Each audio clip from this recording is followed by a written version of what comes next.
Hey, it's Lyman Tenney with Tenney Training. I'm here with Sean Kerley and his lovely wife, Kendra, who I just met for the first time. He thought this was just going to help him in team roping. Go ahead, Sean, explain what you thought it might be and then what you were actually able to use it I for. went into it thinking that this is going to be team roping related. Practice pin to jackpot came apparent to me all the places I could use this on a daily basis. So I felt like I was making a habit of using these tools on a daily basis, and they would be easier for me to use in the team roping because I just used them enough over and over and over to help address some little issue that might have thought, oh, this is a problem. And Kendra, is there anything you've noticed different about Sean from the beginning of coaching till end of coaching? Absolutely. I think when we first reached out to you, we were in the truck driving to Wickenburg to pick up a horse that had been injured and had been kind of legged up, and we were going to pick him up. And at that point, Sean was just trying to figure out whether or not he really enjoyed roping anymore or not, just because it had become such a, I don't want to say battle, but there were just so many things that week after week or month after month kind of ran into that he just wasn't quite sure. And even things like that in life and just day to day. The truck breaks down or the dump truck blows tires or gets pulled over by DOT. Well, it is what it is. And we're just going to keep on moving forward. When in the past, it was more of the world is ending, the sky is falling kind of situation, and now he just kind of takes it a little bit at a time and takes care of the issue and moves forward, and it's been refreshing. Well, now it's the reason it broke down is we got work, so no big deal. Move on. So those are the things that helped me kind of recognize that on a daily basis.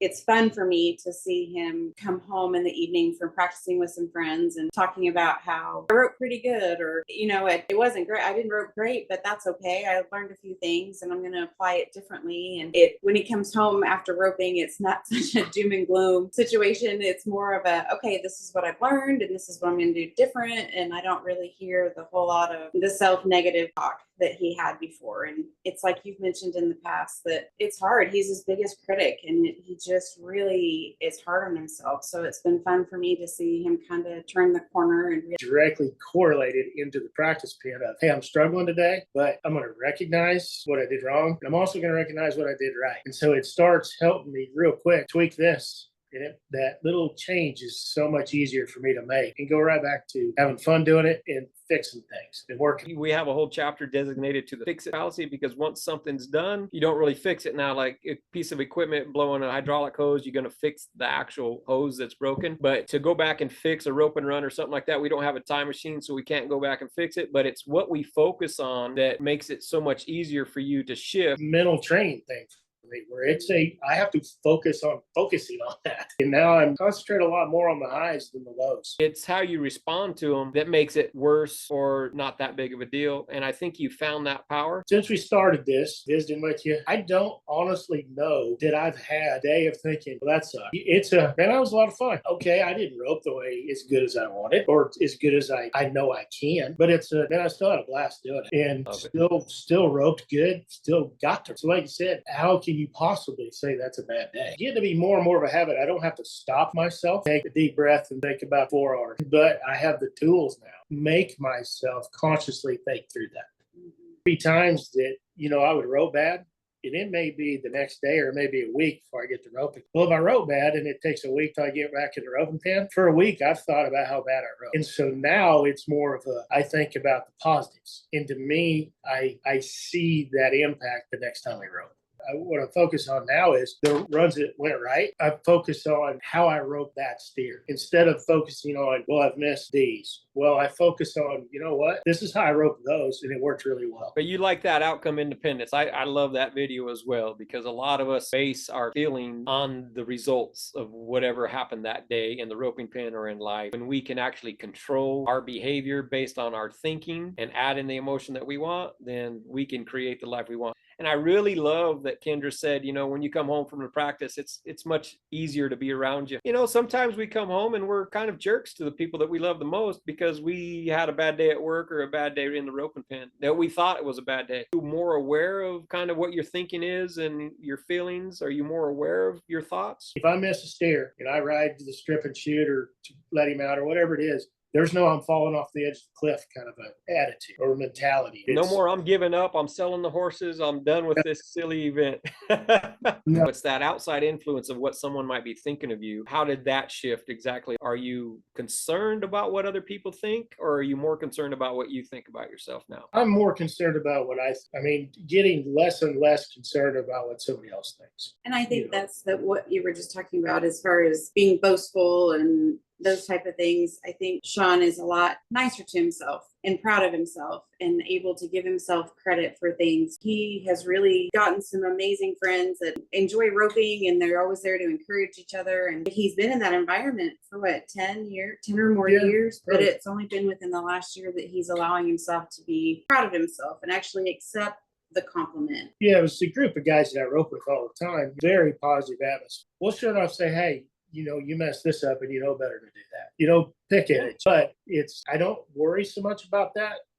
And I think that's helped me, accept a compliment where it doesn't necessarily bother me to get the compliment. Isn't it funny when you say that out loud that you were kind of, someone gives you a compliment, it bothered you? It's kind of one of the things that the process has kind of, helped me learn. People are going to think what they want to think, and it has very little to do with you. If I have a lot more positive attitude about it, I'm going to see the results of it. I'm so glad that you were able to connect that your negativity about hoping someone else doesn't do as good, it actually affects you when you're in the shoe. And it's on a subconscious level. So that's why the coaching is so valuable, everybody. I actually asked Sean this will maybe go to the Riata buckle and rope. And what did you tell me? Well, I told you at first I'd have to think. And then thought about it and I thought, man, that's, maybe too rich for my blood. I don't know. It's a work in progress, having the confidence of, I'm in. You said you had a practice since you told me, I just find another partner. Now you had a really good practice. And what did your partner say? Yeah, we've had a couple practices. And again, the guys I rope with are really good. I made it, some really good runs, and called me the next morning after we roped. And he said, hey, we really need to talk about a couple of those runs. And so I kind of chuckled. And he said, there's a couple of those that were just outstanding. Like, you go make that run anywhere. And you're, roping the steer, get a hold of him, you're pulling his feet together.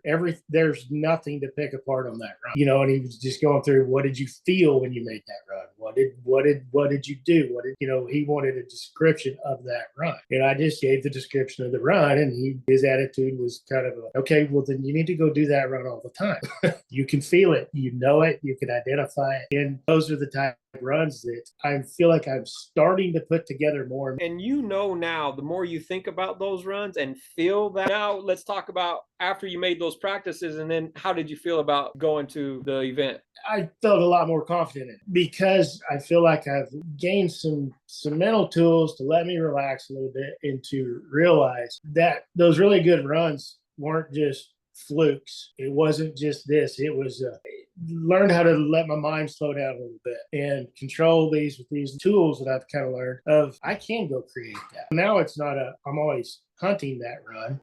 I just need to go create that. What would you say to people that are on the fence about maybe doing some private coaching or joining the members group? I would say it's something that everybody needs to kind of entertain. For me, it was really good. Parts of it that I never expected, where I never dreamt it would go here. It was kind of, I went into it with this thought of this is what it's going to be. Well, it was substantially more and different and better than what I originally went into it. After everybody that team ropes that has any mental struggle with any kind of a training issue, I feel like everybody can gain from it. And it dramatically changes just your outlook on everything.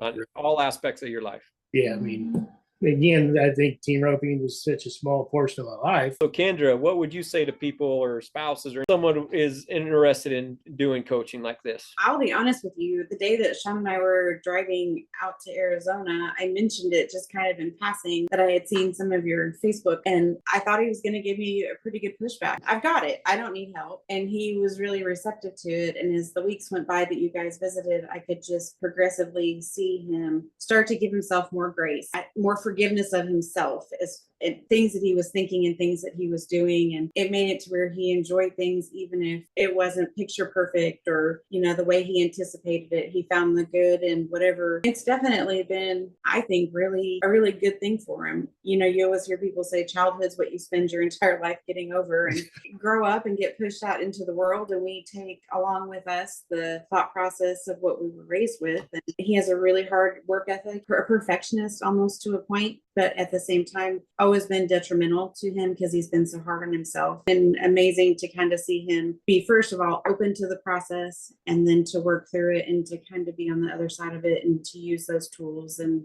everyday life and things that he does. Awesome. So what has it done for your guys' relationship? Well, Sean's not living in a horse trailer outside anymore. He's in the house. I'm just kidding. I love it. I love it. Joking.